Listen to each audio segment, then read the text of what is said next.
The Ranger Report, yeah, the Ranger Report. If you want the inside scoop, listen to the Ranger Report. Oh, here we go!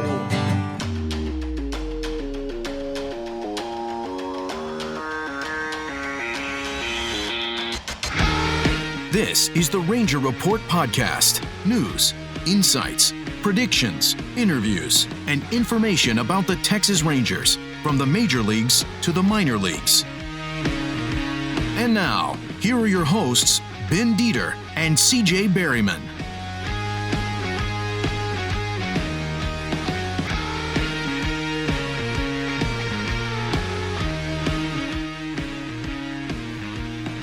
Hey everybody, welcome to the Ranger Report podcast. We are glad to have you joining us on the Fans First Sports Network Ranger Report podcast on the Preferred Health Solutions online studio. Brought to you, of course, always by Walton's and presented by Dallas Sports Nation. I am Ben Dieter. He is Kane McCutcheon again. Joining me for y'all, I'm back. The people listening probably, this guy again, gosh. Yeah, so they're like, oh no, not Kane again. But hey, here he is. No, it's all good, man. CJ was supposed to join us. He got occupied doing other things, so he is not with us tonight. So we will do just me and Kane once again. And not like there's any news to talk about, right, Kane? No. I mean, I'm moving to college soon, so we can talk about that. Yeah, that's big news. But okay, so how big of a deal? I know they're saying it's not, but he's going to get reevaluated by Keith Meister. How big of a deal do you think the Nathan Eovaldi injury is? I mean, I think it's pretty significant just because of the fact that you're looking at a guy who's never thrown, is on pace to throw more innings than he's ever thrown. Not to mention, this isn't a young kid. This has been there and done that for a while. And I mean, I think it is a big deal because not only that, but the timing of it, right? We just had Jacob deGrom earlier in the season. Oh, it's not a big deal. And then all of a sudden it is a big deal. So it's like you can kind of see like those triggers for Ranger fans, like, oh, shoot, like this is happening again.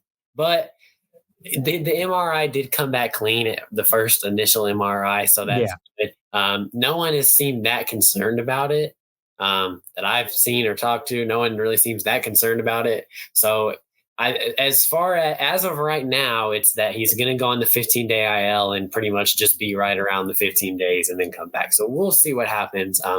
Good to be precautionary, especially with a playoff push coming up. Yep, I agree.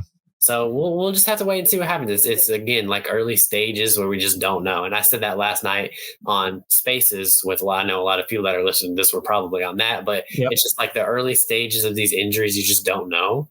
And so right now we're going to have to wait and see once he gets reevaluated here. But so far looks good, but we'll see. Yeah, I worry just because they also said that the DeGrom one was no big deal, and then he wound up needing Tommy John surgery. But it does not sound like that's what's going to happen here. I'm just wondering if he's going to take a little longer to stretch back out and get ready to pitch, and maybe but now that they've we'll talk about that next. But yeah. Now that we have Max Scherzer on the team, maybe they can give him an extra couple of days. Well, as far as the DeGrom versus the Eovaldi situation, and I was talking to John about this last night, and, we were just talking. It's a little bit different because the thing with DeGrom was like instantly like forearm UCL, like right there. Yeah. The thing with Eovaldi is a little bit behind his UCL. Yeah. And so it's not like directly that. So, I don't know. It could be a little bit different, so we'll see. But yeah, it's definitely not good. No. But you take the time that you need to kind of ramp him back up heading down the stretch, which like obviously you want him ready for the playoffs, but like you kind of also need him in this division race that's going to come down to the maybe last week. Yeah, we're one game ahead still, thanks to being swept by the San Diego Padres. Yeah, that was not a great series of baseball. That offense just looked flat as anything. Yeah. Looked terrible. I mean, you got to think too, like coming out of the All-Star break, you played Cleveland, who was tied for first. You played Tampa, who was been first all year. Then you played the Dodgers. Then you went to Houston. Then you went to San Diego. That's a tough stretch, Yeah, well, yeah, they finished sure. 9-7 on that stretch, I think it was. So you'll take that. I mean, obviously, could have been different had you had Jonah, Heim, Corey Seager, Nathan Eovaldi, but you'll take it and move on from a little bit lighter stretch of the schedule coming up. So see if you can take advantage of this homestand and then going out to Oakland. Yeah, and it's just not taking advantage of the Astros losing is what I didn't like. Right. So. And that's been like kind of the theme the entire year, because like when the Rangers seem to lose, it's that the Astros can't take advantage of it. And then when the Astros seem to lose at the Rangers, so it's like it's going both ways, honestly. Yeah. And so look, it's close. Like it's the closest it's been in a while. But you had to think this was going to happen. The Astros are not just going to go away. No. Their team is still relatively new, I would say. Like they have a lot of fresh faces in there, but they're never going to go away. And so it's going to be interesting. I mean, but you'd rather be here unexpectedly coming into the season. No one thought you would be here, and you are. Yeah. So you'll take it. Exactly. I mean, we're still in first place. Even if we lose it or become tied with them, that's been 2/3 of the season that we've held first place. And yeah, they've held first place since I think April 27th, I believe it was, 28th. Yeah, and I would be shocked if they weren't still there at the end of the season, even if they're not in first place, still fighting for it. Oh yeah, no, I think so too. But like you said, I agree. A lot of people hate the Astros. I'm not a giant Astros fan, but I still think they're the team to beat. In the American League West, until the Rangers win the division, they're the team to beat. I mean, yeah, obviously, 100%. They're the team. They're the team you're coming after. I mean, they've done it for how many years now, and so it's like they're definitely. I still think I don't know. Like the division is between the Astros and the Rangers. You could, I wouldn't say like, oh, they're the team to beat. Like, but for the Rangers, they're the team. 100%. Yeah. That they're gonna finish 1-2 depending on which one finishes one. Nobody worried about the Angels right now or the Mariners. It's Rangers Astros. Yeah, the Shohei Ohtanis, you mean? Yeah, I mean, well, apparently they think they're still going to win, but it never hurts to go out there and try, but I respect it. I do too. It's just it's not going to happen. No. All right, so let's talk about a big trade that went down yesterday, and then another one that went down today. We're recording this on Sunday, July 30th. The Rangers received Max Scherzer for Luis Angel Acuna, and the Mets are covering all but $22.5 million of his remaining contract. That includes next year. So when I first saw this trade being talked about, I thought Thomas Saggese, I thought Luis Angel Acuna, I thought maybe Ezekiel Duran. I thought we were going to give up way too many prospects for Max Scherzer. But when I saw it was just Acuna, which, by the way, just Acuna, he's a fantastic prospect. Right. It was Acuna, and it was the money. Then I was super impressed with the way that CY worked this trade out. Yeah, another great job by Chris Young. I mean, it's obviously not just Acuna. Like, he was the number 3 prospect in a loaded system, and he's going to go into the Mets system and be the number 1 prospect, and he's probably going to be their second baseman next year. So he's a good player, and there's no doubt that he could turn into a good player. But with that being said, you have holes in the team and you go out and you win this year. You try to win this year if you have a chance. We saw it with the Braves in 2021, right? And they were in a well worse position than the Rangers are in now. So if you have a chance to win, you go for it. That's what Chris Young is doing. The fact that this was a 1-for-1 and the fact that he opted into next year is what pushes it over the top for me. I think the Rangers, for now, until we see what Acuna is, for now won this trade just based off of that. But I was also bringing up this point last night on Spaces that sometimes if you were to look at like a prospect trade and be like, oh, those prospects might not pan out, that might be seen as like a casual take. But when it's just one prospect, the chances that he doesn't pan out, they're real. And if he doesn't pan out, he doesn't pan out. And the Mets got nothing out of it. And so it's like, I bring that point up to suggest we're talking about a 21-year-old kid who hasn't had an at-bat above AA in his life. Yep. So there's still a chance that he doesn't work out. There's a chance that he does. But for now, I think it's a great trade. You address your need. And Max Scherzer's Max Scherzer. Like, he hasn't had a great year, but once he gets to the postseason, like, the dude's a competitor. Yeah, he's here for the postseason. He's here for the run too, but he's mostly here for postseason experience and for the way he's pitched in the postseason in his career. Right. And I honestly wouldn't be shocked if, like, I'm going to throw this term out there because I know a lot of people my age say if he was like, quote unquote, mid. Yeah. Like, he's just okay during the regular season, but then he turns it on in the playoffs. I mean, Cliff Lee wasn't that great in the regular season when they traded for him either. So it's like, I like this trade. You get him back with Mike Maddox, who was his pitching coach in 2 of the best years of his career. Yep. And so I really like it. I mean, obviously he's up there, but he knows what he's doing. He knows how to win, and he's going to bring it in the playoffs. So I'm excited. World Series champion, 3-time Cy Young winner. Yeah, I think it's a great thing. And like I said before, I wasn't when it first started being talked about, I wasn't really excited about it. I even said on Twitter that, am I the only one that's not real excited about the Scherzer trade? But once the terms came down, I was like, all right, CY did it again, man. This has worked out. And like you said, Acuna, and even if he works out, we've got Corey Seager for the next 8 years, Right. Yeah. We've got Marcus Semien for the next 6 years. So if Acuna works out, good for the Mets. I hope he does, obviously, but he was blocked here. He wasn't going to take Simeon's place. He wasn't going to take Seager's place. He wasn't going to move to the outfield because we have too many. We have Evan Carter. We have Elier Hernandez. We have JP Martinez. He wasn't going to. So there was just nowhere for him to go in this system. Yeah, I mean, to trade someone that's essentially blocked, especially like by the time that Corey Seager and Marcus Semien are gone, like the Rangers title window may not even be open anymore. Yeah. So it's like trading a guy that's blocked for maybe your entire championship window for someone that's going to be able to help you out is it's definitely a good trade. And if you get a World Series out of it, then it's worth it. Yep. Oh, for sure. Yeah. Now, would you call this year a success, say, if they lost in the ALCS or lost in the World Series? I think I would. I would, yeah. Definitely. I mean, you're talking about a team that wasn't even supposed to make the playoffs. I would definitely call it a success. I mean, I am of the impression that the title window is not huge, but with that being said, this isn't your only year. No. You're going for it this year, but you also have next year. Yeah, when CJ and I talked about this in 21, 24 and 25 were the 2 years I had picked as when they would be World Series contenders. And so they're a year early. In the scenario that you brought up where they do make it to the World Series, guys like Josh Young, Jonah Heim, Nathaniel Lowe are going to get World Series experience. Even Marcus Semien's never played in the World Series. So it's those guys are going to get, you're going to bring back a team with World Series experience. And it's baseball.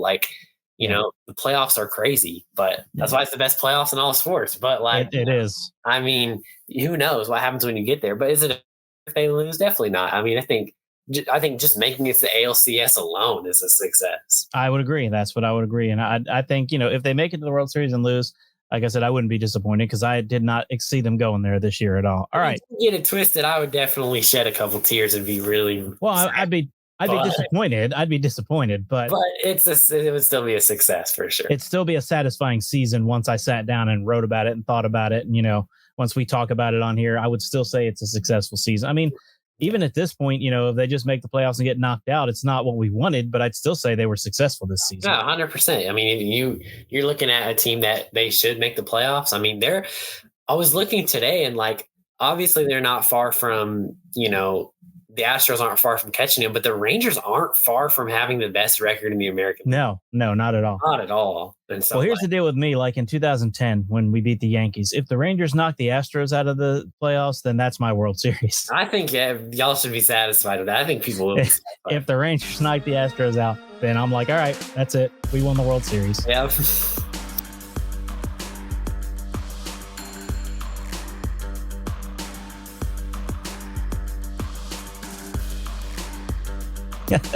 All right. And then today, Jeff Passan reported that the Rangers traded with the St. Louis Cardinals for left-handed pitcher Jordan Montgomery and right-handed reliever Chris Stratton.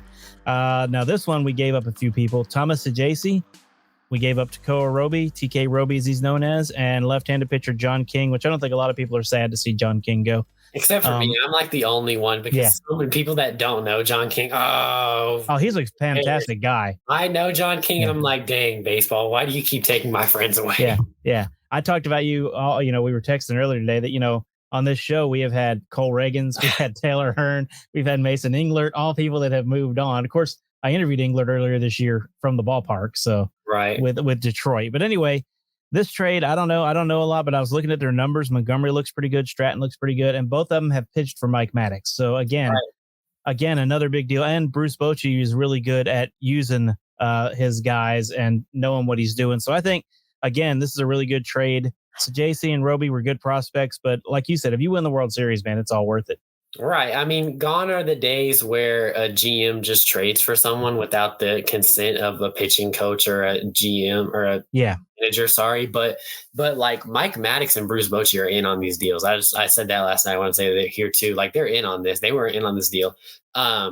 Montgomery is not someone that's going to like fly off the page at you. Like you're going to look at his baseball savant page or like his baseball reference page. And you're going to be like, oh, he's okay. But like, he just gets guys out and the analytics don't explain it. Like he just completely like just gets people out. And like, just like the Mets, like the Cardinals haven't been great this year. So like, Montgomery's had a little bit of a bad luck, just like Scherzer has. But what this trade to me says is like, we're going for it this year because like you didn't necessarily need 2 starters. One would have lengthened the rotation out and, got you through this year and probably could have made you a playoff run. But getting Montgomery to me shows like, hey, like we're going for this year. Like, let's do it. Like you would much rather. And last time I was on the show, like if you're in a playoff series, like you don't want to throw Andrew Heaney or Martin Perez in a winner-take-all game. Now you're looking at throwing – think about it in a 3-game playoff series. You've got Eovaldi going for you. You've got Scherzer going for you. You've got John Gray going for you. You've got now Jordan Montgomery going for you. And so it's like, you're beginning to look at the pitching staff and be like, okay, if we can make it there, like this isn't half bad. Yeah, whoever finishes strong, those top 3 are going to be the 3 that you're going to see the most in the playoffs. Right. We know it's going to be Scherzer. We know it's going to be Scherzer, and we know that it's going to be Eovaldi. Right. It's just who's that third one going to be? Yeah. Well, another thing too is that like when your starting rotation gets better, it in turn makes your bullpen better because they're pitching less innings. Yep, and that is correct. Like, what I feel like no one has talked about is that, yes, the Rangers are still going to go get bullpen pieces at the deadline. I don't think they're done by any means. I think they're still going to pull off 1 to 2 more trades for relievers. But like trading for Max Scherzer and trading for Jordan Montgomery, your bullpen just got better in turn. And so it's like, I like that move on both aspects of it. Your rotation got better, your bullpen got better. And so it's like, honestly, like, I mean, TK Roby is having a great season. He could end up being a great player. And obviously, the other John King is a great dude. I mean, I think he has something to bring there. And so it's like, it's again with these trades, like they could turn out into being great players, but we're trying to win right now and we're going for it. And Chris Young is going for it. And it's nice to like see like we're not sitting back at the trade deadline watching the Red Sox or the Yankees or the Dodgers. We're so used to winning going for it. We are going for it now. And it's like, like I've been a Ranger fan my whole life. I just started covering the team last year, but like I've been a Ranger fan my whole life. And I'm like, dang, like this is completely different. Like I was never a kid that woke up and got excited for the trade deadline because we were going to get somebody. Like we just didn't.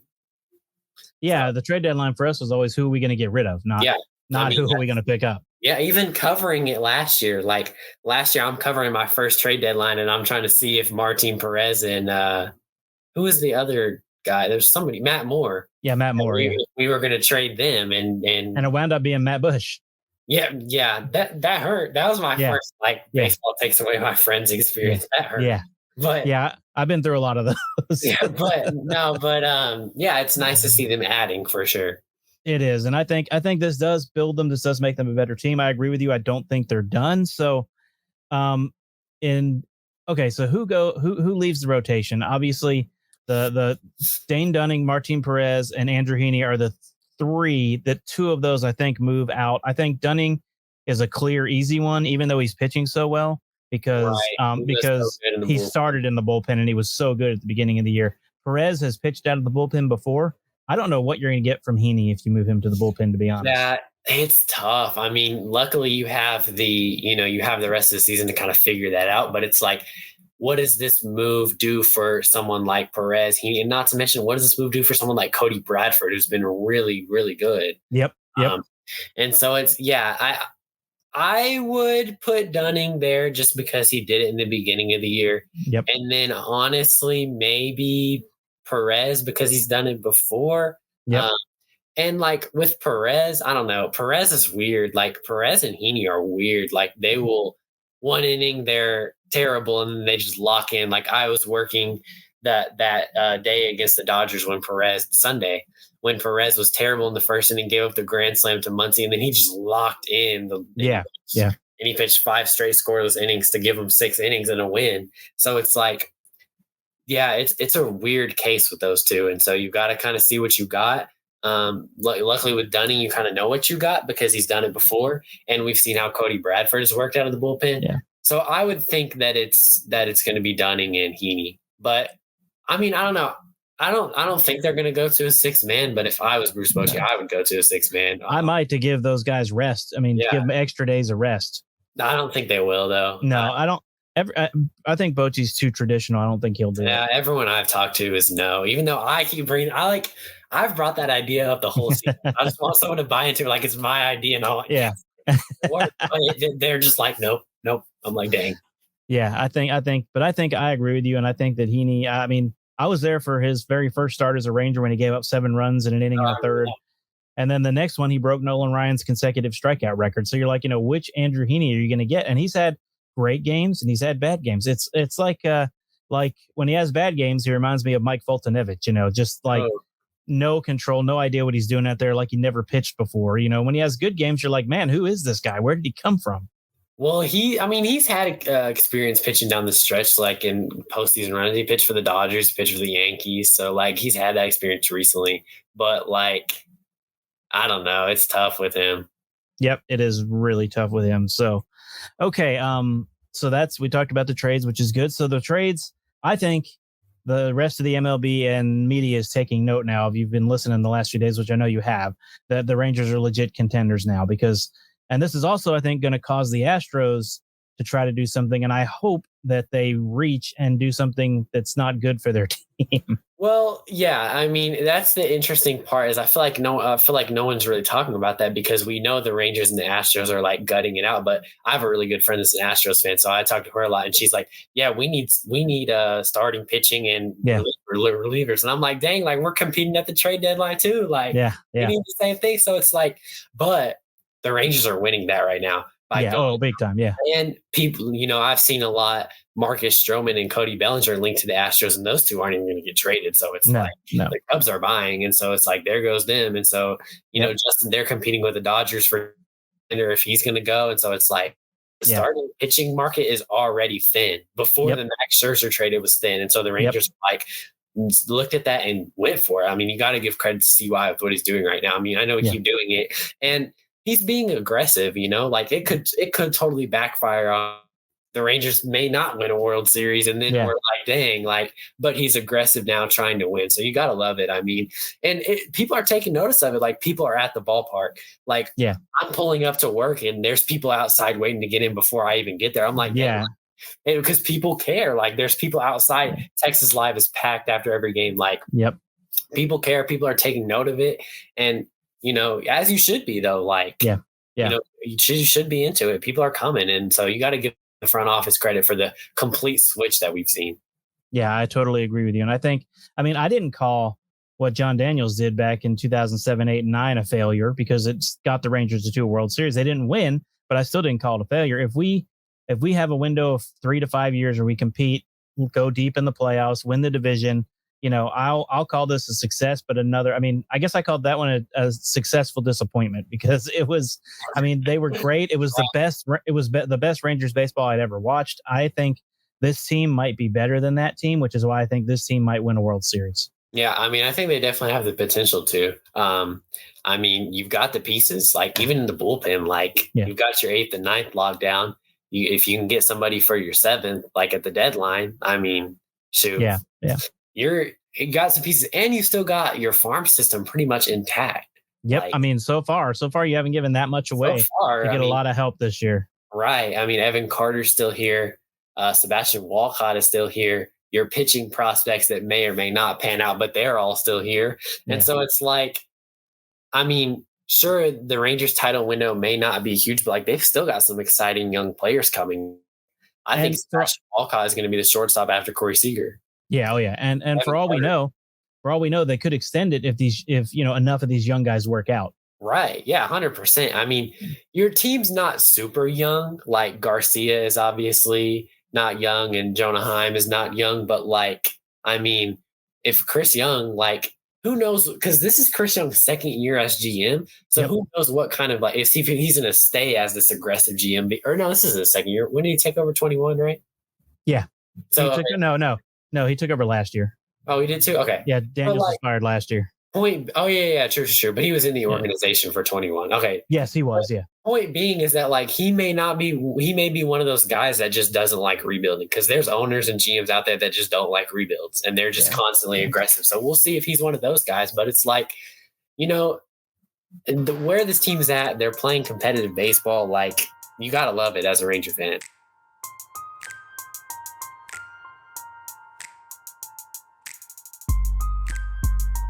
Yeah, I agree. Competitive baseball. I mean, like you said, after what we put up with for the last 6 years, it's fun to watch competitive baseball. I mean, it's fun to go into work every day. Whereas like last year, at the end of the season, it was not fun. The baseball being played here is not great. I mean, like if y'all have seen like the thing where it's like the Rangers rotation 3 years ago, and it's like freaking Dane Dunning, like Jordan Lyles, Mike Foltynewicz, and it's like the Rangers rotation now, like that just like shows like how improved they are. Yes, I agree with you 100%. I mean, it's crazy. Well, also another thing we haven't mentioned Joe Barlow got. No, we haven't got back. That's really disappointing for me. Again, y'all aren't going to care, but for me, that's pretty disappointing. But Josh Forz is back, and he looked pretty good. Yeah. I really think there's still something there with the bullpen. I mean, it's like I said, like last time, like guys get hot in the bullpen just like they do at the plate. I think there's still something there. I mean, you're adding to it constantly. I don't know. I know a lot of fans like get upset at like the way the bullpen is managed. Yeah, managed. Sometimes it's like, I don't know. Sometimes I question it, but then I'm like, I don't have 3 World Series rings, so like, yeah, exactly. And bullpen wasn't used right.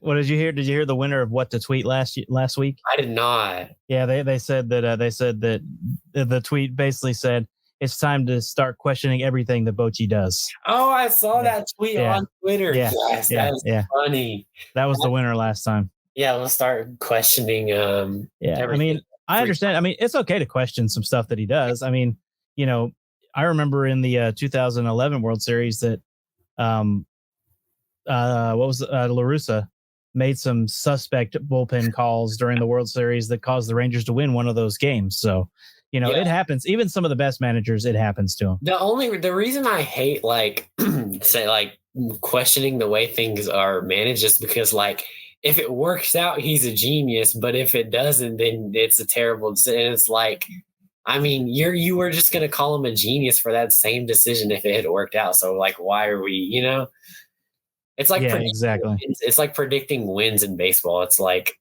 I never do that when I do my beginning of the year stuff. I've tried like to do that before. Like look and see, all right, how many wins, and it's just impossible. I hate doing like a total, but like I'm not gonna lie, like I'll have some friends text me. I guess they do like the betting or whatever. Yeah, like, yeah. Hey, bro, you think they're gonna win today? I'm like, bro, like who knows? That's impossible. It's impossible to predict if a team is gonna win a certain game or it's I hate it. I mean, when people try to predict their careers, like how many championships is X going to win in their career? Like, bro, what injuries can happen? Like, who knows? It's like when LeBron James guaranteed 7 world championships when he went to Miami.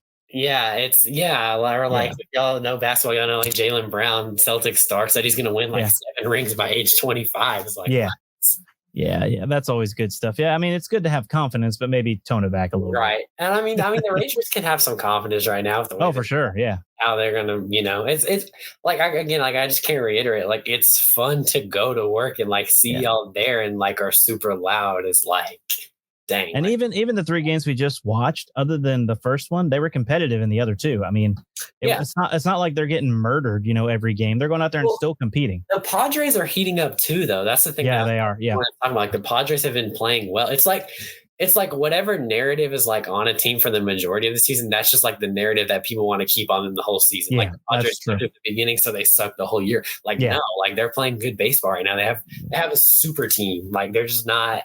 They just didn't do it this year, but it's like they're playing good right now. So like, how are you going to get mad when the Rangers lose to Juan Soto, Fernando Tatis, Manny Machado, Darvish, and Joe Musgrove, who both started in the series? Like, I mean, you look at that lineup and you're like, how can they not be the best team in the National League? Like a lot of people had them winning the World Series at the beginning of the year. Like Josh Hader, like he's pitched in today, and I'm like swimming in my pool and watching the game, and then like look at the screen, it's like ERA 0.4. And I'm like, what the heck? Yeah. Yeah, dude. Love. Yeah, that is good, but dang, like, so they're still, like, and to be fair, the Rangers put together a good rally off of him, but yeah. no, I mean, they're still a good team. So I know everyone's talking about, like, if you think of the Rangers differently, like, I really don't think of the Rangers any differently now than I did when they were winning against Cleveland and Tampa. Like, I don't really think any differently of them. They kind of are what they are. And, like, I still think they're legit. Yeah. I mean, up and downs happen during a season. That's the thing that football fans who watch baseball don't get is you're going to go through a 6-game losing streak. It happens during baseball. And then when you lose one game, they're like, oh my gosh, like this isn't college football where LSU loses games and we can't make the playoff. Yeah, exactly. It's not like that at all. You're going to go through stretches. Like, there's 162 games. Like, all right. So the Rangers have the White Sox and the Marlins coming up. 2 chances to win series, maybe sweep, but it depends on how our pitching goes. Scherzer will debut sometime this week, I'm assuming, for the Rangers. Yeah. I will just say I am going on vacation, so y'all have fun with that. I will not be there. I'll be there Saturday. Ben will be out there. I'm actually going to the game on Tuesday as a fan, though. Oh, yeah. I'm going Saturday. I'm covering Saturday. As far as I know, I haven't heard back yet, but as far as I know, I'm going on Saturdays as covering the game, so that'll be a lot of fun. Mac, was that are we digging in some Brisket Mac Saturday? Oh, heck yeah, man! Hey, I am. I'll send you a picture.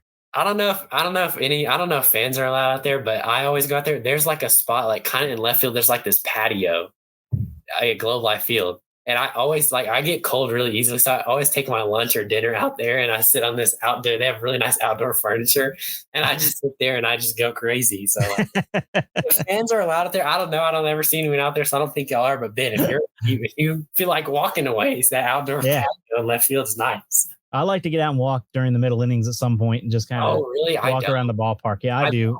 Once I'm up.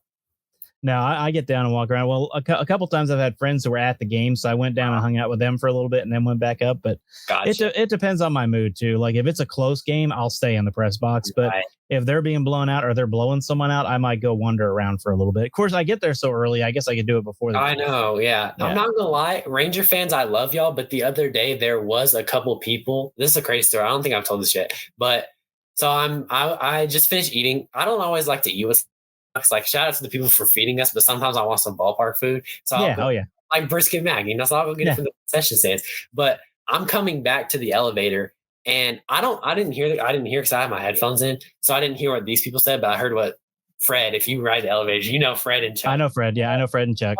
So these people tried to like get in the elevator and say that like they were my family, these people who I had never seen before in my life. And so they're like in the elevator, and Fred is like, do you know these people? And I was like, no, I've never seen these guys in my life. And so I love y'all Ranger fans, but don't do that. It's not going to work. No, I mean, and you're not allowed to take your family up to the press box anyway. Yeah. Well, did I ever tell you about I don't know if I told this story, but one time I was working and my grandma and my sister ended up on the field. Like, I just turned around there on the field. They pulled the We Know Kane card. Don't pull that. I don't know how it worked that time. I'm going to try that when I go as a fan. Good luck. I know Kane.